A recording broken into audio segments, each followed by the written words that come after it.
탱커 공재 여러분, 아부대장입니다. 네, 어저께 갑자기 여기저기 문자가 오기 시작하면서 과학자들이 이상적인 추출 방법을 찾았다, 과학적인 원리로 아주 이상적인 추출 방법을 찾았다더라, 이런 소문이 나기 시작하면서 논문을 보내주기도 하고, 원문 영어로 되어 있는 PDF 파일을 보내주기도 하고, 이게 공개적으로 지금 이렇게 발표가 됐나 봐요. 그래가지고 이야기가 와서, 어제 밤에도 새벽에도 문자가 와서 제가 아침에 일어나가지고 이제 그거를 좀 읽어봤는데, 와, 이거 완전 다 영어로 돼 있어가지고 무슨 말인지 한 개도 모르겠고, 이상한 수식이 적혀 있고, 그래가지고 요거는 내가 이걸로 읽다가는 안 되겠다 싶어가지고, 이걸 번역해 놓으신 분들이라든지 아니면 이거에 대해서 보고 나서 이제 이야기를 해주시는 그런 분들의 영상과 글들을 좀 읽으면서 확인을 해봤더니, 일단은 저는 제 나름대로 정리가 좀 됐어요. 그래서 이거에 대해서 궁금해하실 분들, 진짜 과학자들이 과학적이고 이상적인 추출 방법을 찾아냈는가, 그거에 대해서 궁금해하시는 분들이 계실 것 같아서, 요거를 제가 또 원리적으로 풀어낸 아바람 커피 아닙니까? 여러분들에게 설명을 조금 해드리려고 이렇게 찾아왔습니다. 서론이 좀 길었는데요, 일단 서론을 좀 더 길게 해야 될 것 같아. 일단은 과학자들이 찾아낸 이상적인 추출 방법이다, 이런 이야기가 나와서, 이거 머리가 호섭이 같은데 제가 잘라서 그래요. 오늘 아침에 제가 이거에 대해서 일단 좀 여러분들에게 드리고 싶은 말이 뭐냐면, 과학자들이 진짜 권위자들이 모여가지고 회의를 하고 커피 추출에 대해서 우리가 이상적인 방법을 찾아내자, 이렇게 권위자들이 움직여서 만들어낸 그런 논문이 아니라 그냥 하나의 논문입니다. 누군가가 이거에 대해서 요청을 했을 것이고, 커피 관련 종사자가 했거나 누가 했을 것이고, 그거를 이제 일부 과학 관련 이런 공부를 하시는 분들이나 어떤 얼마나 권위자가 했는지는 저도 잘 모르겠습니다. 과학학계에 대한 소식을 제가 잘 모르기 때문에.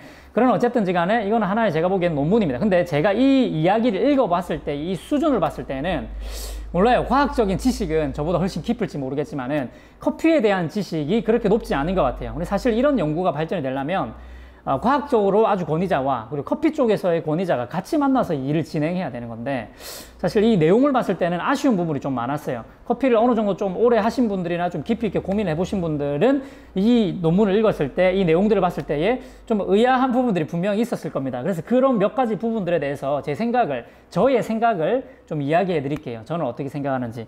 자, 우선은 먼저 이런 얘기가 있어요. 그러니까 분쇄도가 기존의 에스프레소 추출은 분쇄도가 너무 가늘다라는 거고, 그 가는 분쇄도보다 조금 더 굵은 분쇄도를 써서 저압 추출을 하면, 보통은 9바로 추출을 하지만은 한 6바 정도로 저압으로 추출을 하게 됐을 때가 오히려 수율도 더 높고, 수율이 높기 때문에 원두의 양도 좀 더 줄여도 되고, 그래도 성물이 더 많이 나오고, 이런 내용들이 지금 주를 이루고 있더라고요. 그래서 레시피를 공개를 했다라고 하는데, 그 레시피를 보면은 기존의 도징 양보다 더 적은 양의 도징을 하는, 커피도 적게 쓰고 분쇄도도 좀 더 굵게 쓰고, 그리고 추출한 압력도 좀 낮게 써가지고 오히려 더 수율을 더 높일 수 있다라는 그런 이야기들이었거든요. 그런데 저는 이거를 읽었을 때, 저는 커피를 오래 했잖아요. 물론 이분들은 수천 번의 추출을 시도를 해봤다고 얘기하겠지만은, 저는 사실 11년 동안 하루에도 몇백 번을 내릴 때가 있는데, 오늘도 수강생과 같이 내린 것만 해도 몇십 번을 내렸거든요. 어제 정말 많이 내려보면서 또 공부할 때는 커피를 몇 킬로를 써도 그냥 전혀 아까워하지 않고 공부를 해봤거든요. 그런 제 입장에서 봤을 때는 이게 어떻게 보면 너무나 당연한 이야기를 하고 있고, 사실 좀 놓치고 있는 부분들도 좀 있었습니다. 그게 어떤 거냐면 이런 거예요. 가령 예를 들면, 분쇄도가 가는 상태보다 굵은 상태가 오히려 더 수율이 높게 나온다, 원두를 적게 써도 된다 라고 이야기하는 이 내용들은 사실 어디에 연관이 있냐면 채널링과 연관이 있습니다. 잘 들으세요. 채널링이에요. 채널링에 대해서 모르시는 분들은 지금 제가 잠깐 설명을 드릴게요. 채널링이 뭐냐면, 한국말로 하면 편류 현상입니다. 골고루 물이 흘러가는 것이 아니라 조금 한쪽으로 치우쳐서 내리는 그런 추출이 되는 것을 편류 현상, 그러니까 채널링이라고 하는 거예요. 그러니까 우리가 원하는 것은 바스켓 안에 커피가 담겨 있으면 그 바스켓 안에 물이 골고루 침투해서 골고루 이렇게 퍼지면서 동시다발적으로 반응하는 것을 우리가 이상적인 추출이라고 생각한다면, 채널링은 골고루 물이 흘러가지 못해가지고 온전하게 여기 있는 모든 원두를 골고루 적셔내지 못하는 것을 말하는 거죠. 원활하게 골고루 적셔내지 못하는 거예요. 그래서 이 채널링이 생기게 되면은 추출 수율이 당연히 떨어질 수밖에 없습니다.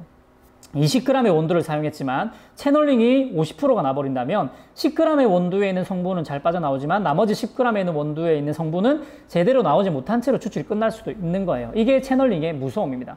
근데 이게 분쇄도가 가늘어지면 가늘어질수록 채널링이 생길 확률은 높아져요.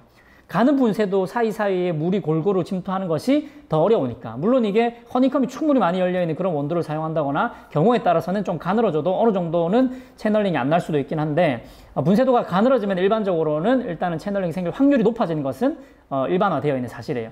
그래서 가는 분쇄도로 썼을 때는 채널링이 생각보다 많이 생겨요. 먼저 제가 여러분에게 드리고 싶은 말씀은 왜 이런 과학자들이 이런 실험 결과가 나왔냐 하면, 많은 바리스타 분들이 뭐 진짜 2년, 3년 동안 열심히 이제 추출을 오랫동안 하면 그 이상 해오신 분들은 내 손모가지에서는 채널링이 안 날 거야 라고 생각하시는 분들이 많아요.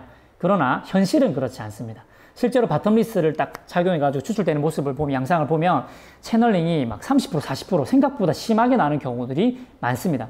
그리고 이 눈에 보이는 채널링을 해결하고 나면 눈에 보이지 않는 채널링도 생길 수가 있습니다. 이게 무슨 말이냐면, 좀 어려운 말이긴 한데 오늘 이거는 도움이 되실 분들이 분명히 있을 거기 때문에 어렵더라도 듣고 싶으신 분들은 들어보세요.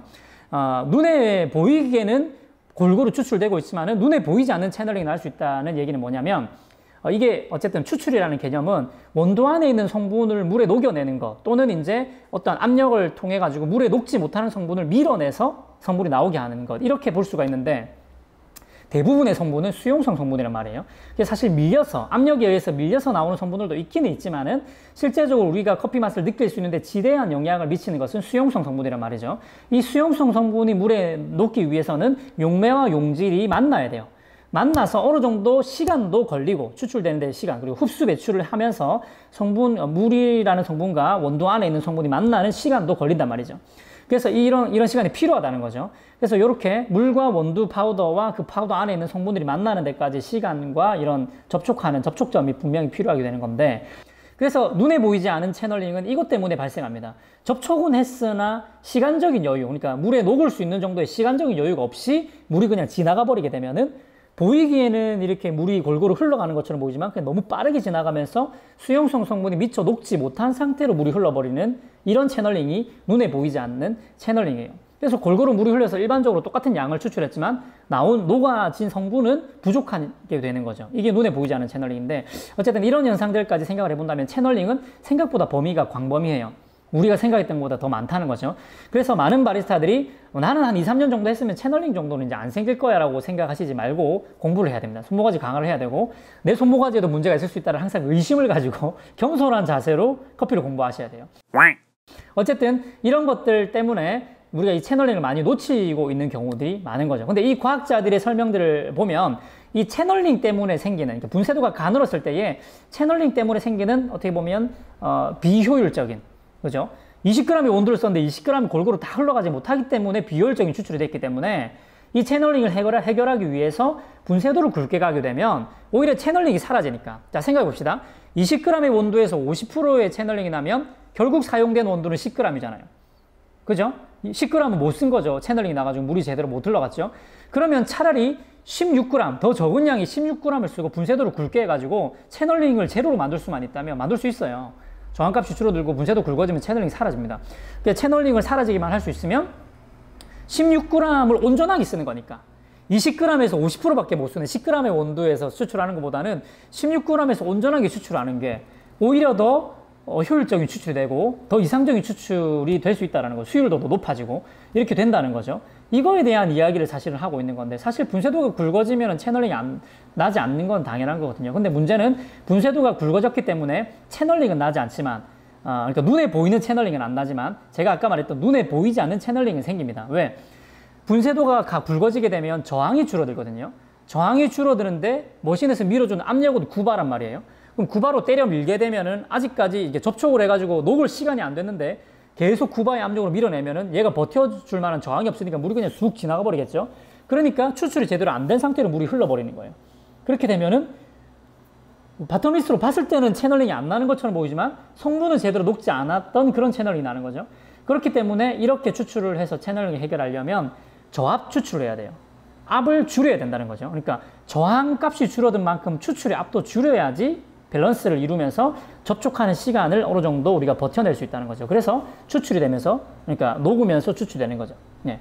그렇기 때문에 저압 추출이 필수적인 게 되는 거예요. 근데 이거는 하나의 추출 방법일 뿐인 것이지 이것이 이상적이다라고 말하는 것은 좀 모르겠습니다. 왜냐하면 이게 사실은 장점은 있습니다. 그러니까 분쇄도를 굵게 하면 채널링 일단은 안 날 확률이 굉장히 커져서 채널링을 해결하기에 가장 쉬운 방법이긴 합니다. 분쇄도를 굵게 하는 거.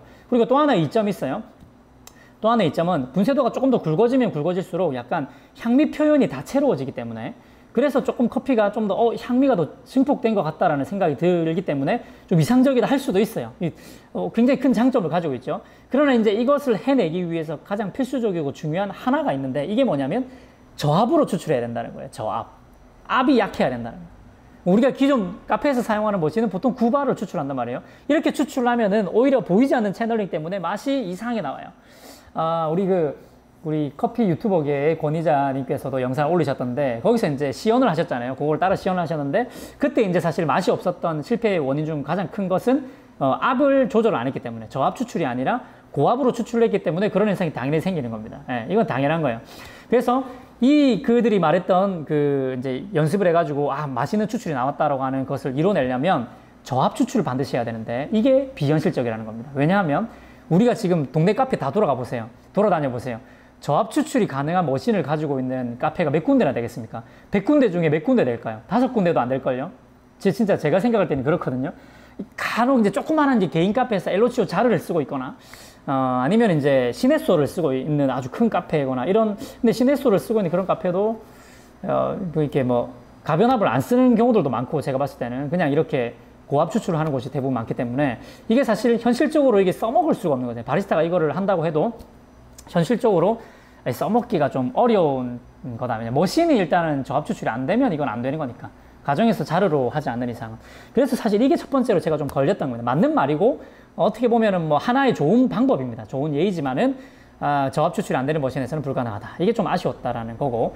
그 다음 두 번째는 뭐냐면, 굵은 분쇄도로 바꿔가지고 채널링을 없애는 것도 하나의 방법이지만, 이거는 하나의 방법일 뿐인 것이지, 무조건 아주 이게 정답이다 이렇게 볼 수가 없는 이유가 뭐냐면, 물론 이제 분쇄도가 굵어지면 향미 면에서는 이제 좀 이렇게 득을 볼 수가 있지만은, 분쇄도가 굵어졌기 때문에 수율이 높아진 것이 아니기 때문에, 이렇게 이해가 되면 안 되고, 혹시 이 글을 읽으신 분들 중에는 그렇게 착각을 할 수도 있겠더라고요. 그래서 분쇄도가 굵어졌기 때문에 수율이 높아진 게 아니라, 원두를 작게 썼는데도 굵어지니까 또 수율이 높아졌다, 이렇게 이해를 하시면 절대로 안 되고요. 굵어졌기 때문에 수율이 높아진 게 아니고 채널링을 해결했기 때문에 수율이 높아진 거다, 이렇게 보셔야 돼요. 채널링을 해결하고 용매와 용질이 만나서 접촉하는 시간을 저압 추출을 통해 가지고 벌어줬기 때문에, 시간을 확보했기 때문에 수율이 높아진 것이다, 이렇게 이해를 하셔야 되는 거예요. 반대로 생각해 보면, 분쇄도가 가늘어진 상태에서는 채널링이 생길 확률이 높아진 것은 맞지만, 손모가지를 강화를 하면 분쇄도가 가는 상태에서도 채널링이 안 나게 할 수가 있다. 이게 제가 하고 싶은 핵심입니다. 또 손모가지 빌런 아닙니까? 손모가지를 강화하면, 이 말인즉 이제 내가 테크닉을 더 강화하고 좀 추출할 수 있는 그런 기술이 좋으면 가는 분쇄도에서도 채널링을 해결할 수가 있어요. 어렵긴 하지만 충분히 가능합니다. 그렇다면 이제 이런 전제를 두는 거예요. 가는 분쇄도에서 만약에 채널링을 해결하면, 굵은 분쇄도에서 채널링을 해결한 것과 비교했을 때 굵은 분쇄도로 한 것이 수율이 높을까요? 가는 분쇄도에서 한 게 수율이 높을까요? 요거에 대한 이야기도 약간 오해가 있을 수 있을 만큼 이렇게 이야기를 하거나 글이 올라온 것들이 좀 있던데, 이거는 당연히 가는 분쇄도로 하는 게 수율이 높을 수밖에 없습니다. 가는 분쇄도로 했을 때의 채널링이 많이 생겨서 비교 대상이 안 됐던 거예요. 실험을 하면은 수천 번을 하든 실력이 없는 바리스타가 계속 추출하면 채널링이 계속 날 거기 때문에, 눈에 보이든 안 보이든 계속 채널링이 날 거기 때문에 수율이 좀 떨어졌을 수는 있어요. 근데 가는 분쇄도에서 채널링을 해결할 수 있는 바리스타가 이 실험을 했다면, 그렇다면 가는 분쇄도가 당연히 수율이 높을 수밖에 없습니다. 이거는 아주 기초적인 과학의 원리예요. 뭐냐면, 수율이 높아질 수 있는 원리는 뭐냐면, 용매와 용질이 접촉하는 면적, 이게 첫 번째입니다. 용매와 용질이 만나야 일단은 녹을 거 아닙니까? 그러니까 용매와 용질이 만났을 때에 이 접촉될 수 있는 그 면적이 넓을수록 수율이 높아집니다. 같은 시간 안에 더 많은 성분이 녹을 수가 있는 거죠. 그러니까 수율이 높아질 수 있는 거죠. 그러니까 분쇄도가 가늘어진다는 거는 물과 커피 파우더가 만날 수 있는 면적이 넓어진다는 이야기거든요. 그러니까 가는 분쇄도가 수율을 높이는 데는 당연히 유리하다. 이게 첫 번째 원리고, 두 번째는 용매와 용질이 만나서 접촉을 해서 그 접촉한 시간이 길어질수록 수율은 더 높아진다. 이게 두 번째 원리거든요. 이거는 아주 기초적인 기초적인 원리입니다. 예, 수용성 성분에 대해서 배울 때 배우는 아주 기초적인 원리인데, 그러니까 시간이 길어져도, 접촉하는 시간이 길어져도 수율이 높아질 수 있고, 접촉하는 면적이 넓어져도 수율이 높아질 수 있다. 그리고 이거는 기본적인 원리이기 때문에, 그래서 굵은 분쇄도라 가지고 수율이 더 높아졌다라고 이해를 하시면 절대로 안 됩니다. 굵은 분쇄도라서 채널링에 유리했기 때문에, 채널링 컨트롤에 유리했기 때문에 이게 이제 수율이 높아진 것이다. 적은 양을 써도 수율이 더 높게 나왔다. 라고 이야기를 하는 게 정확한 설명이 될 수 있을 것 같습니다. 오늘 얘기했던 이야기들은 이해하기 좀 어려웠던 부분들이 있다면 다시 돌려가지고 몇 번이고 다시 보시면 아주 여러분들 에스프레소 추출에 대해서는 큰 도움이 될 겁니다. 그래서 꼭 보시고, 그분들 정말 연구하신 거에 대해서는 굉장히 제가 존경하는 바고, 그 수식 적어놓은 거 보니까 장난 아니더라고요. 어쨌든 시간에 저는 바리스타로서 이런 고민을 하고 또 공부를 하고 있습니다. 그래서 여러분들도 같이 이런 부분들에 대해서 토의를 하면서 커피를 계속해서 발전해 나갈 수 있으면 좋겠고, 결론! 손모가지를 강화하면 가는 분쇄도에서든지 굵은 분쇄도에서든지 뭐 저압이든지 고압이든지 조금 더 자유로워질 수가 있다. 뭐 오늘 영상은 이 정도로 마무리를 하고 또 다음에 또 만나도록 해요. 행커!